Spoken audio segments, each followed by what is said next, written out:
कितना दर्दनाक होगा किसी को जिंदा काकरोच खिलाकर मार देना। ये आदमी जबरदस्ती इस लड़की को मुंह को खोलता है और एक 18 सेंटीमीटर के ट्यूब को उसके मुंह में घुसा देता है। फिर वो लाल बैग से मांस खाने वाले काकरोच को निकालता है और ट्यूब के अंदर डाल देता है। काकरोच ट्यूब से होकर लड़की के पेट के अंदर जाने लगता है।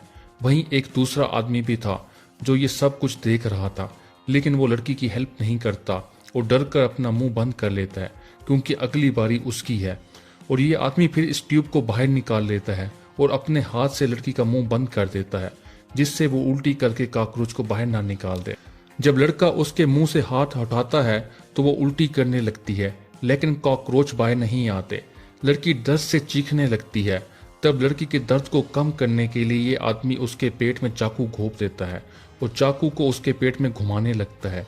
फिर वो पेट के चमड़े को खींचकर सीने तक ला और फिर चाकू को उसकी पीठ से निकालकर अपने हाथों से लड़की के दिल को निकाल लेता है। लड़की खून की उल्टियां करती है और फिर वहीं मर जाती है।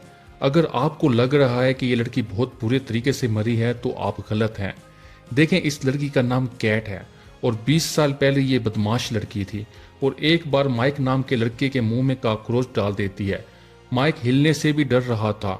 वहां दूसरे बच्चे भी होते हैं, लेकिन कोई माइक की हेल्प नहीं करता, तो बच्चे माइक के मुंह को बंद कर देते हैं। माइक अपने आप को झुकाने की कोशिश करता है। उसका मुंह लाल हो गया था और आखिरकार काकरोच उसके पेट में चले जाते हैं। माइक को कुछ ना करता देखकर कैट कुछ जहरीले स्पाइडर लाती है और उन्हें माइक के सर में डाल देती है, तो मकड़ियां माइक के कान में घुस जाती हैं, जिससे माइक डर से चिल्लाने लगता है और वहां से भागने लगता है। लेकिन थोड़ी ही देर में वो बदमाश बच्चे माइक को पकड़ लेते हैं। पहले तो माइक के हाथ में कुछ कील ठोक देते हैं, फिर उसके चेहरे पर बहुत ज्यादा कीड़े मकोड़े डाल देते हैं। माइक डर से चिल्लाने लगता, फिर सभी बच्चे उसे वहां अकेला छोड़ देते हैं। कुछ दिनों बाद माइक फिर कैट से मिलता है और कैट उसे डरावनी जगह में ले जाती है और फिर उसे भूतिया घर के अंदर जाने को कहती है। माइक अंदर जाने से डरता था, लेकिन कैट उससे झूठ बोलती है कि वो अंदर गया तो वो उसे किस करेगी।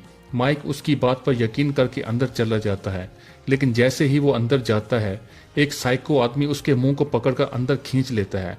ये बच्चे ये सब कुछ देख रहे थे, लेकिन पुलिस को बताने की बजाय वो वहां से डरकर अपने घर भाग जाते हैं। और यहाँ ये साइको आदमी माइक को सूर पालने वाली जगह पर बंद कर देता है और उसे मोटी चेन से बांध कर रखता है और उसके साथ बहुत गलत करता है। वो साइको आदमी का नाम जॉन था, जो माइक को खाने के लिए कच्चा गोश्त देता है और उससे बहुत काम करवाता है। जब माइक ठीक से काम नहीं करता तो माइक को टॉर्चर करता है। माइक को धीरे धीरे खाना खाता देखकर जॉन गुस्से में उसकी टांग में चाकू घोंप देता है। एक रात माइक वहां से भागने लगता है। वो घनी जंगल में दौड़ी जा रहा था, लेकिन फिर वो उसके घर पे वापस आ जाता है, यानी कि यहाँ से निकलने का कोई रास्ता नहीं है। तब माइक उस डरावने घर में वापस आ जाता है। तब से हर रोज माइक एक्सरसाइज करने लगता है ताकि वो लंबा और ताकतवर हो सके, जिससे वो अपना बदला ले पाएगा। ऐसे ही 10 साल बीत जाते हैं।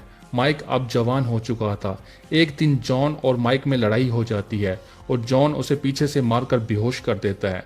फिर वो माइक के पांव को एक चेन से बांधकर ऊपर लटका देता है और उसके नीचे गर्म पानी उबल रहा था। यहाँ माइक जॉन से अपनी जान की भीख मांगने लगता है। तभी जॉन को अस्थमा का अटैक हो जाता है। इसी का फायदा उठाकर माइक चेन को तोड़कर आजाद हो जाता है और फिर जॉन को मारकर बेहोश कर देता है और जॉन को वैसे ही चेन के साथ बांध कर लटका देता है। यहाँ पर माइक को पता चलता है कि उसके पेरेंट उसे ढूंढ रहे थे।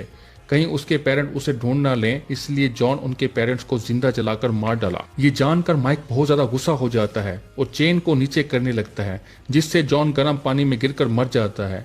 इसके बाद माइक जॉन के चेहरे के चमड़े को निकालकर इसके लिए एक भयानक सा मास्क बनाता है। माइक के साथ ये सब कुछ उन 4 बच्चों की वजह से हुआ था और अब माइक उनसे बदला लेना चाहता है। उन 4 बच्चों में से एक का नाम जॉर्ज था। वो अपने बच्चों के साथ खेल रहा था। तभी माइक उसे मारकर बेहोश कर देता है। जब उसकी आंख खुलती है तो वो एक सीक्रेट रूम में था। उसी रूम में 2 लड़के और एक लड़की और भी थी, जिसमें से एक फिलिप नाम का लड़का अधमरी हालत में जमीन पर पड़ा था। जॉर्ज डरकर भागने के लिए उठता है, पर वो देखता है कि उसका हाथ चेन से बंधा हुआ है। इन लोगों को अभी तक पता नहीं चला ये उनके साथ कौन कर। जॉर्ज दीवार तोड़ने लगता है और ये देखकर एक दूसरा आदमी टॉम उसे ऐसा करने से मना करता है, लेकिन जॉर्ज उसकी बात नहीं सुनता। वो दीवार खोदने लगता है, जिससे उसका एक नाखून बाहर आ जाता है, जिससे वो दर्द के मारे चिल्लाने लगता है और वो दीवार नहीं खोद पाया। इसलिए अब वो जमीन खोदने लगता है, पर खोदते टाइम उसे जमीन के अंदर से एक इंसान की हड्डी मिलती है, जिससे अब वो समझ जाता है कि यहाँ से निकलने का अब कोई रास्ता नहीं है। तभी जॉर्ज की नज़र ऊपर लगे कैमरा पर पड़ती है। वो कैमरा के सामने खड़ा होकर गाली देने लगता है, जिससे कैट और टॉम डर जाते हैं और उसे चुप रहने का बोलते हैं। तभी वहाँ माइक आ जाता है, जो अपने चेहरे पर डरावना सा मास्क लगाया हुआ था, जिसे देखकर जॉर्ज डर जाता है। माइक फिलिप को रूम के सेंटर में लाता है और कैट को एक चाकू देता है। जॉर्ज को सबक सिखाने के लिए वो कैट को एक कॉकरोच खिलाता है। तभी जॉर्ज को एक ब्लेड मिलता है, जिससे वो अपनी रस्सी को काटने लगता है। जब फिर से माइक रूम में आता है तो जॉर्ज उसके हाथ पर ब्लेड से हमला करके बाहर भाग जाता है, लेकिन बाहर का गेट बंद था। जॉर्ज चिमनी में घुसकर बाहर निकलने की कोशिश करता है, लेकिन चिमनी बीच से टूट जाती है और जॉर्ज नीचे गिरकर बेहोश हो जाता है। जब उसकी आंख खुलती है तो वो देखता है कि वो फिर से उसी रूम में था और इस बार उसके हाथ में बड़ी सी चेन बंधी हुई थी। तभी माइक एक एक्स लेके आता है और एक्स टॉम को देता है और टॉम को उस एक्स से जॉर्ज को मारने के लिए कहता है। टॉम जॉर्ज को बेहोश कर देता है। फिर माइक कुछ कीलें टॉम को देता है और जॉर्ज के हाथों में उन कीलों को ठोकने के लिए कहता है। टॉम एक्स की मदद से जॉर्ज के हाथों में कीलें ठोकने लगता है, जिससे दर्द के मारे जॉर्ज जोर जोर से चिल्लाता है और दर्द के मारे फिर से बेहोश हो जाता है। जॉर्ज को तड़पता हुआ देखकर माइक को बहुत सुकून मिलता है और वो फिर से रूम से बाहर चला जाता है। जॉर्ज को बहुत दर्द हो रहा था, लेकिन वो हिम्मत करके अपने हाथों से उन कीलों को निकाल लेता है। जब जॉर्ज का दर्द थोड़ा कम होता है तो वो सोचने लगता है कि ये आदमी कौन है और ये हमें इतना टॉर्चर क्यों कर रहा है। तभी फिलिप बोलता है कि मैंने उसके हाथ में घोड़े का एक टैटू देखा है, जिससे जॉर्ज समझ आता है कि ये आदमी कोई और नहीं बल्कि माइक है, जिसे हमने 20 साल पहले बहुत टॉर्चर किया था। वो सब माइक से माफ़ी मांगने का सोचते हैं, लेकिन आप लोग सोचेंगे क्या होगा जब किसी इंसान के कान में बहुत सारी मकड़ियां के अंडे डाल दिए जाएं। माइक इंजेक्शन में येलो स्पाइडर के अंडे भरकर लाता है और जॉर्ज को उसे कैट के कान में डालने के लिए कहता है। जब जॉर्ज ऐसा नहीं करता तो वो कैट को करंट शॉट देने लगता है। उसे तड़पता हुआ देखकर जॉर्ज मान जाता है और फिर वो कैट के कान में मकड़ी के अंडे डाल देता है। फिर माइक फिलिप को इतना मारता है कि वो मर जाता है।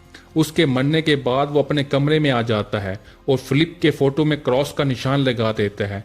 वो कैमरे में देखता है कि जॉर्ज और टॉम आपस में लड़ रहे होते हैं। तभी फिर से माइक उस सीक्रेट रूम में आता है। यहाँ जॉर्ज मरने की एक्टिंग कर रहा था और जैसे ही माइक उसे चेक करने के लिए उसके पास आता है, जॉर्ज उसे पकड़ लेता है और टॉम को उसे मारने के लिए कहता है। कैट भी माइक को मारने के लिए आगे बढ़ती है, लेकिन माइक सबको नीचे गिरा देता है। वो टॉम को पकड़ लेता है और कैट को टॉम की आंख में मांस खाने वाले कीड़े डालने को कहता है। कीड़े उसकी आंख में घुसकर उसकी आंख को खा जाते हैं। माइक जॉर्ज को मारने ही वाला था कि कैट उसे बचपन की बातें याद दिलाने लगती हैं, जिससे डरकर माइक वहां से भाग जाता है।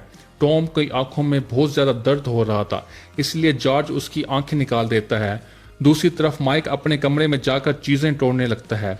सीक्रेट रूम की एक लाइट डिम हो जाती है, जिसे ये समझ जाते हैं कि फिर से माइक रूम में आ रहा है। टॉम अपना सेफ्टी के लिए जॉर्ज से चाकू मांगता है, लेकिन जॉर्ज उसे चाकू नहीं देता, जिससे वो दोनों लड़ने लगते हैं और लड़ते लड़ते जॉर्ज गलती से चाकू को टॉम के मुंह में घुसा देता है।